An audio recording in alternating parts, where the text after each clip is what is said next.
दोस्तों स्वागत है, अभिनंदन है आपका अपने चैनल आयुष क्लास में। तो दोस्तों आज हम हमारे एक नए अध्याय और एक नए विषय के बारे में पढ़ने वाले हैं। तो हम कक्षा 9 में प्रवेश कर चुके हैं और आज हम विज्ञान विषय का पहला पाठ पढ़ने वाले हैं जिसका नाम है हमारे आसपास के पदार्थ। तो दोस्तों जितने भी आप फोटो देख पा रहे हैं, यहाँ पे बुक्स रखी हुई है, यहाँ पे चेयर है और यहाँ पे आइस क्यूब है। तो ये सारे क्या है? ये सारे पदार्थ है। और जिस मोबाइल में आप मेरा वीडियो देख रहे हैं वह भी एक पदार्थ है। जो पेन आपके आसपास रखा हुआ है वह भी एक पदार्थ है। जो बुक आपके पास रखी हुई है वह भी एक पदार्थ है। यानी हम पदार्थों के से घिरे हुए होते हैं। पर पदार्थ है वह 3 प्रकार के होते हैं। एक ठोस अवस्था में होते हैं, जैसे हमने ग्लास रखा हुआ है, जैसे पेन है हाथ में, जैसे मोबाइल है हाथ में, तो वह ठोस अवस्था में होते हैं। और अगर हम पानी पी रहे हैं तो वह द्रव्य अवस्था में होते हैं। और हमारे वायुमंडल में जो हम ऑक्सीजन गैस ग्रहण कर रहे हैं वह गैसीय अवस्था में होती है। तो दोस्तों आज हम इन तीनों के बारे में पढ़ने वाले हैं और हम पदार्थों के अभिलक्षणिक गुण यानी उनके अच्छे गुणों के बारे में भी पढ़ने वाले हैं। दोस्तों सबसे पहले पदार्थ की जो हेडिंग है यानी डेफिनेशन है उनके बारे में शुरू करते हैं। दोस्तों पदार्थ के बारे में लिखा है, विश्व में प्रत्येक वस्तु किसी न किसी सामग्री से मिलकर बनी होती है। जैसे कोई ईंट है तो ईंट छोटे छोटे मिट्टी के कणों से मिलकर बनी होती है। जैसे हमारा शरीर है वह छोटे छोटे कोशिकाओं से मिलकर बनी होती है। तो जो कोशिका है, जो मिट्टी का एक कण है वह पदार्थ कहलाता है। जिस हवा में हम सांस लेते हैं, जो भोजन हम खाते हैं, पत्थर, बादल, तारे, पौधे एवं पशु, यहाँ तक कि पानी की एक बूंद भी पदार्थ है, या रेत का एक कण, यह सभी भी पदार्थ है। नेक्स्ट है, अब हम पदार्थ का भौतिक स्वरूप पढ़ने वाले हैं। तो पदार्थों के भौतिक स्वरूप में हम बेसिक जान लेते हैं कि पदार्थ है वह छोटे छोटे कणों से मिलकर बना होता है और यह सतत नहीं होते और यह बहुत छोटे हो सकते हैं। जैसे हमारी कोशिका है, इसे देखने के लिए माइक्रोस्कोप की जरूरत पड़ती है इसे देखने के लिए। तो दोस्तों ये इतने छोटे होते हैं जिनकी हम कल्पना भी नहीं कर सकते। तो दोस्तों यहाँ पर लिखा है सभी कणों से मिलकर बना होता है, सतत नहीं होते हैं और ये इतने छोटे हो सकते हैं कि इसकी हम कल्पना भी नहीं कर सकते। तो दोस्तों अब हम पदार्थ के भौतिक स्वरूप की एक उदाहरण के साथ समझते हैं, एक क्रियाकलाप करते हैं। तो दोस्तों क्रियाकलाप यह है कि हमने जो एक बीकर लिया उसमें 100 मिलीलीटर पानी डाल दिया। इस 100 मिलीलीटर में पोटेशियम परमैंगनेट का एक क्रिस्टल डाल गया। तो पोटेशियम परमैंगनेट का क्रिस्टल डालेंगे तो उसका रंग जो नीला है, नीले से क्या हो जाएगा? नीले से पिंक कलर का हो जाएगा, यानी गुलाबी कलर का हो जाएगा। तो इस 100 मिलीलीटर वाले जार में से या बीकर में से हमने 10 ml वापस 10 ml दूसरे बीकर में डाला। दूसरे बीकर में पहले पानी था, तो दूसरे बीकर में डाला तो उसका भी रंग गुलाबी हो गया, पर गुलाबी थोड़ा हल्का हो गया। ये बहुत ही गहरा गुलाबी है, जबकि धीरे धीरे यहाँ पे हल्का गुलाबी होता जा रहा है। फिर इसमें से 10 मिलीलीटर लिया तो इसका भी रंग गुलाबी हो गया, पर थोड़ा उससे भी हल्का। इसमें 10 लिया तो इसमें भी हल्का हो गया। यानी जो पदार्थ है वह कणों से मिलकर बना होता है। जैसे इसमें पोटेशियम परमैंगनेट का एक क्रिस्टल डाला, तो पोटेशियम परमैंगनेट का एक क्रिस्टल डालते ही जो पदार्थ के कण हैं वह चारों तरफ बिखर गए और उन्हें पानी का रंग पिंक कर दिया। अब थोड़े से कणों को लेकर दूसरे बीकर में डालेंगे तो उनमें इतनी शक्ति है कि दूसरे बीकर को भी वह गुलाबी रंग में रंग देंगे। तो इस प्रकार यह चलता जाएगा। अब हम इसकी समरी लेते हैं। बार बार तनुकृत करने पर घोल का रंग हल्का होता जाता है, लेकिन फिर भी पानी रंगीन दिखाई देता है। पोटेशियम परमैंगनेट के बहुत छोटे क्रिस्टल की वजह से पानी की बहुत अधिक मात्रा भी रंगीन हो सकती है। पानी की बहुत अधिक मात्रा यानी लगभग 1000 लीटर। तो दोस्तों 1000 लीटर बहुत अधिक मात्रा होती है और पोटेशियम का एक क्रिस्टल से 1000 लीटर तक की मात्रा रंगीन की जा सकती है। तो आप देख पा रहे हैं कि ये कितनी अधिक इसमें कण पाए जाते हैं। इससे हम यह निष्कर्ष निकाल सकते हैं कि पोटेशियम परमैंगनेट के केवल एक क्रिस्टल में बहुत छोटे छोटे कण होते हैं। यह कण छोटे छोटे कणों में विभाजित होते हैं, यानी एक बड़ा कण है उससे छोटा छोटा कण में विभाजित होते हैं। अंततः एक स्थिति में यह कण और छोटे भागों में विभाजित नहीं किए जा सकते हैं। अब हम पदार्थों के कणों के अभिलक्षणीय गुण पढ़ने वाले हैं, उनकी विशेषता पढ़ने वाले हैं या उनकी अच्छाइयां पढ़ने वाले हैं। तो दोस्तों, पदार्थों के कणों के बीच में रिक्त स्थान होता है। पानी जैसे ठोस अवस्था में है कोई वस्तु तो उसमें कम रिक्त स्थान होंगे, द्रव्य में है तो उसमें ठोस की अपेक्षा ज्यादा होंगे, और गैस है तो उसमें ठोस एवं द्रव्य की अपेक्षा ज्यादा होंगे। नमक, शर्करा, डेटॉल या पोटेशियम परमैंगनेट के कण समान रूप से पानी में वितरित हो गए।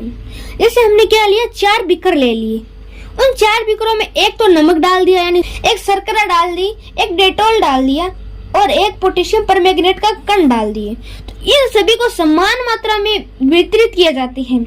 पानी का लेवल है वह 100 मिलीलीटर, यानी दोनों का चारों का समान है।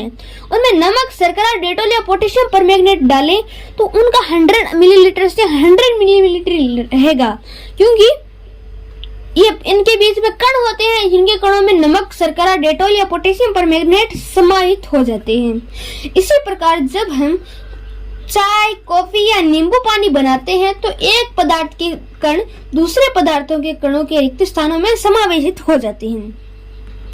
यह कण दर्शाता है कि पदार्थ के कणों के बीच में पर्याप्त रिक्त स्थान होता है। अब पदार्थों के कणों के अभिलक्षणीय गुण में हम एक विशेषताएं पढ़ने वाले हैं। सबसे यहाँ पर लिखा हुआ है, जब हम जल में नमक को घोलते हैं तो नमक के कण जल के कणों के बीच में रिक्त स्थानों में समावेशित हो जाती हैं। अब एक नोट लिखा हुआ है। क्या नोट लिखा हुआ है? पदार्थों के कण अपने आप ही एक दूसरे के साथ अंतर मिश्रित हो जाते हैं, यानी अंदर समावेशित हो जाते हैं। ऐसा कणों के रिक्त स्थानों में समावेश के कारण होता है। दो विभिन्न पदार्थों के कणों का स्वतः मिलना ही विसरण कहलाता है। ये एक क्वेश्चन बन सकता है कि विसरण किसे कहते हैं, तो दो विभिन्न प्रकार के कणों का स्वतः ही मिलना विसरण कहलाता है। गर्म करने पर विसरण तेज तरीके से होता है। जैसे हमने किसी बीकर में चीनी डाल दी और उसे हमने गर्म किया तो वह विसरण जल्दी होगा, यानी अंतः मिश्रित जल्दी होंगे, जबकि ठंडे पानी में अंतः मिश्रित थोड़ी देर से होंगे।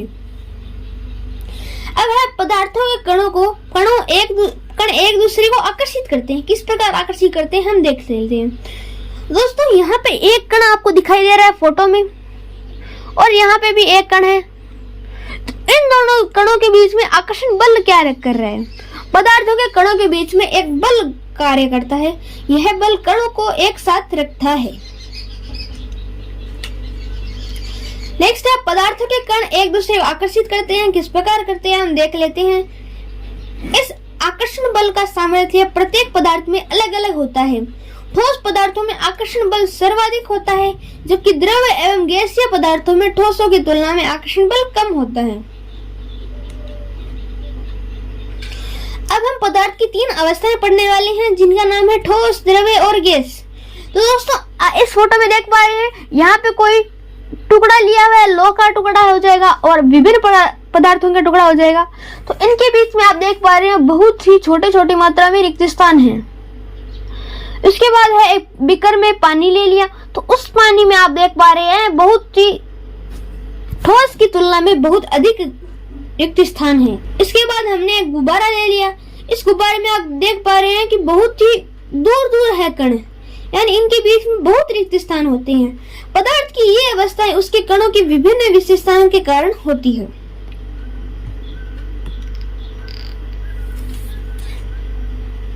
अब हम पहली अवस्था पढ़ने वाले हैं, जिनका नाम है ठोस अवस्था। तो सभी का इसमें एक निश्चित आयतन होता है, निश्चित आकार होता है और स्पष्ट सीमाएं होती है। किस प्रकार होती है मैं आपको समझा देता हूँ। ये एक आइस क्यूब है, तो इसका एक निश्चित आकार है, यानी ये स्क्वायर के आकार का है। स्पष्ट सीमाएं होती है, जैसे यहाँ पे एक हो गई, यहाँ पे एक हो गई, यहाँ पे एक हो गई, यहाँ पे एक हो गई, और यहाँ पे भी हो जाएगी और यहाँ पे भी हो जाएगी। तो ये एक स्पष्ट सीमाएं होंगी और स्थिर आयतन हो जाएगा, यानी ये कितने स्थान को घेर रही है वो एक स्थिर हो जाएगा। ठोस अवस्था में नगण्य संपीड़ितता होती है, यानी संपीड़ितता नहीं होती है। बाह्य बल लगाने पर भी ठोस अपने आकार को बनाए रखता है। जैसे इस पर अगर हम बाह्य बल लगाएंगे तो यह अपने आकार को बनाए रखेगा, और अगर हम इस पर ज्यादा ही बल लगाएंगे तो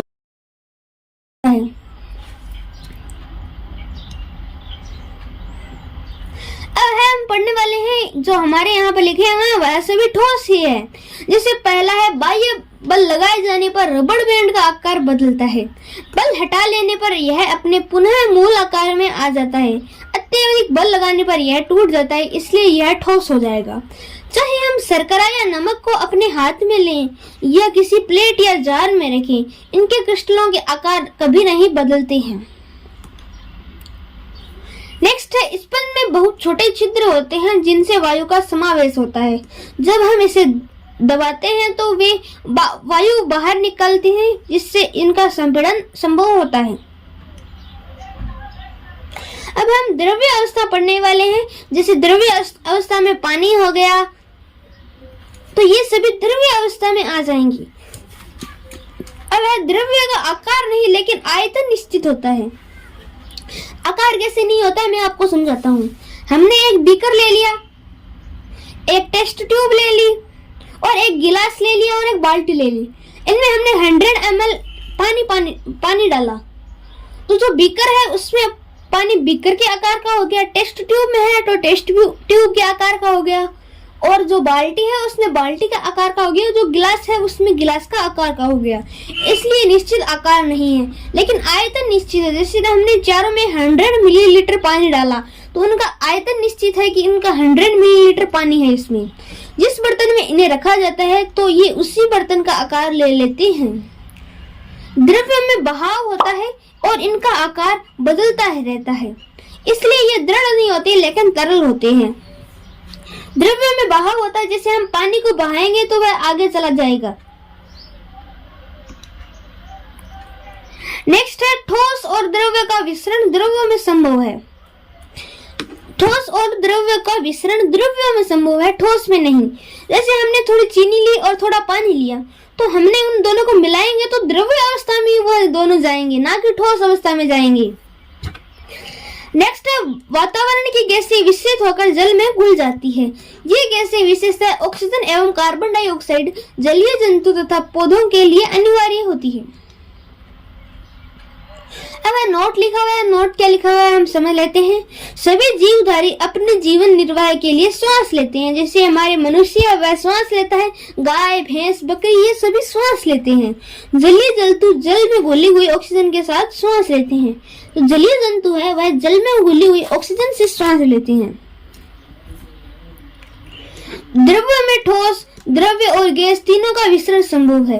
यानी द्रव्य में अगर हम ठोस रखेंगे, जैसे चीनी रखेंगे या नमक रखेंगे, तो उनमें द्रव्य में ठोस संभव है। द्रव्य में द्रव्य, जैसे पानी और पानी को मिलाएंगे तो पानी ही बनेगा, और द्रव्य में गैस, तो तीनों का विसरण संभव है। ठोसों की अपेक्षा द्रव्य में विसरण की दर अधिक होती है।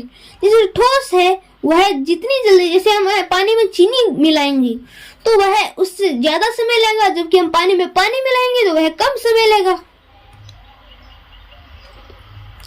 द्रव्य अवस्था में पदार्थ के कण स्वतंत्र रूप से गति करते हैं और ठोस की अपेक्षा द्रव्य के कणों के रिक्त स्थानों अधिक होता है। जैसे द्रव्य अवस्था में पदार्थ है वह स्वतंत्र गति करते हैं, यानी वह चाहे जिस दिशा में वह जा सकते हैं, जबकि ठोस अवस्था है उसमें वह एक जगह ही रहते हैं, यानी उनके बीच में रिक्त स्थान कम होता है तो वह गति नहीं कर पाते हैं।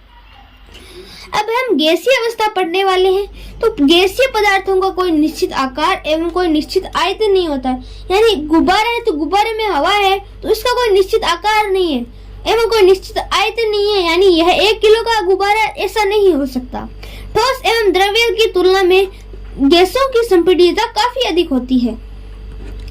गैस के कणों के मध्य आकर्षण बल न्यूनतम होता है, यानी कण है तो वह अपने आप को आकर्षित बहुत न्यूनतम करते हैं, यानी बहुत ही कम करते हैं, जिसके कारण वह गैस हवा में उड़ जाती है। गैसों में विसरण बहुत तीव्रता से होता है। अब हमारे घरों में खाना बनाने में उपयोग की जाने वाली द्रवीकृत पेट्रोलियम गैस यानी LPG लिक्विड पेट्रोलियम गैस या अस्पतालों में दी जाने वाली ऑक्सीजन सिलेंडरों में संपीड़ित गैस भरी होती है। आजकल वाहनों में ईंधन के रूप में संपीड़ित प्राकृतिक गैस यानी CNG संपीड़ित नेचुरल गैसेस का उपयोग होता है। संपीड़ितता काफी अधिक होने के कारण गैस के आयतन गैस के अत्यधिक आयतन को एक कम आयतन वाले सिलेंडरों में संपीड़ित किया जाता है एवं आसानी से एक स्थान से दूसरे स्थान पर भेज दिया जाता है। जैसे हमें ऑक्सीजन के सिलेंडर को एक स्थान से दूसरे स्थान पर भेजना है तो हम आसानी से भेज सकते हैं, जबकि ऑक्सीजन गैस को एक स्थान से दूसरे स्थान पर भेजने में बहुत कठिनाई होगी। ठोस एवं द्रवों के विसरण गैसीय कणों की तेज गति और अत्यधिक रिक्त स्थान के कारण गैसों का अन्य गैसों में विसरण बहुत तीव्रता से होता है। गैसीय अवस्था में कणों की गति अनियमित और अत्यधिक तीव्र होती है। इस अनियमित गति के कारण ये कण आपस में एवं बर्तनों की दीवारों से टकराते हैं। बर्तन की दीवारों पर गैस कणों द्वारा प्रति इकाई क्षेत्र पर लगाए गए बल को गैस का दबाव बनता है। तो मिलते हैं हमारे अगले वीडियो में तब, और अगर आपने हमारे चैनल को सब्सक्राइब नहीं किया तो हमारे चैनल को सब्सक्राइब कर दीजिए। मिलते हैं हमारे अगले वीडियो में, तब तक के लिए जय हिंद जय भारत।